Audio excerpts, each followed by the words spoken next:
تنہائی میں گناہ سے بچنے کا کیا طریقہ ہے؟ تنہائی میں گناہ سے بچانے کے لیے ایک تو یہ ہے کہ اپنی تنہائی بھی ویسی رکھے کہ جس میں کچھ نہ کچھ دوسرا اس پہ مطلع رہے۔ ہوتا یہ ہے کہ انسان تنہائی میں گناہ تب کرتا ہے جب اسے یہ پتہ ہوتا ہے کہ انسان کم از کم اسے کوئی نہیں دیکھ رہا، ورنہ خدا تو دیکھ ہی رہا ہوتا ہے، فرشتے بھی اس کے ساتھ ہوتے ہیں۔ تو اب یہ ہوتا ہے کہ خدا کا ڈر ایسا دل میں ہوتا نہیں ہے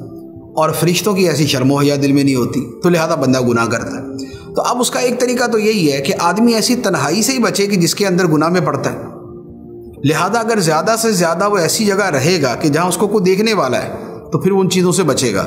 اس کی سمپل مثال سمجھ لیں، ایک آدمی موبائل کے اندر غلط چیز دیکھتا ہے، وہ غلط تبھی دیکھتا ہے جب اس کو کوئی نہیں دیکھ رہا ہوتا،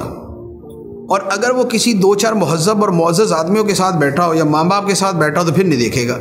تو اس کا مطلب یہ ہوا کہ اگر وہ اپنی وہ چیز دوسروں کے لیے ذرا اوپن رکھے گا تو خود ہی گناہ سے بچ جائے گا۔ دوسری بات یہ ہے کہ گناہ سے بچنے کی جو سب سے بڑی بنیاد ہے وہ خدا کا خوف ہوتا ہے اور موت کی فکر ہوتی ہے۔ بندہ موت کو یاد کرے تو اس کے بعد اس کے لیے گناہوں سے بچنا آسان ہو جاتا ہے۔ تو اس کے لیے ایک آسان طریقہ یہ بھی ہے کہ مثال کے طور پہ موبائل ہے یا اس طرح کی جو ڈیوائسز ہوتی ہیں تو اس کے اوپر جو اوپن کا ہے نا وہ اس کا موت کا وہ ٹائٹل لگا لے اس کے اوپر۔ اسی طرح جو اس کا پاسورڈ ہے نا وہ بھی موت کے ساتھ والا کر دے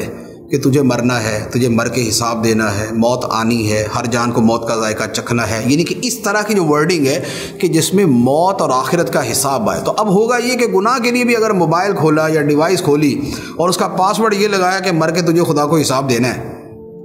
تو اب لازمی بات ہے کہ بندہ مسلمان ہے تو یہ چیز اس پہ اثر کرتی ہے، یہ اس کو فائدہ دیتی ہے۔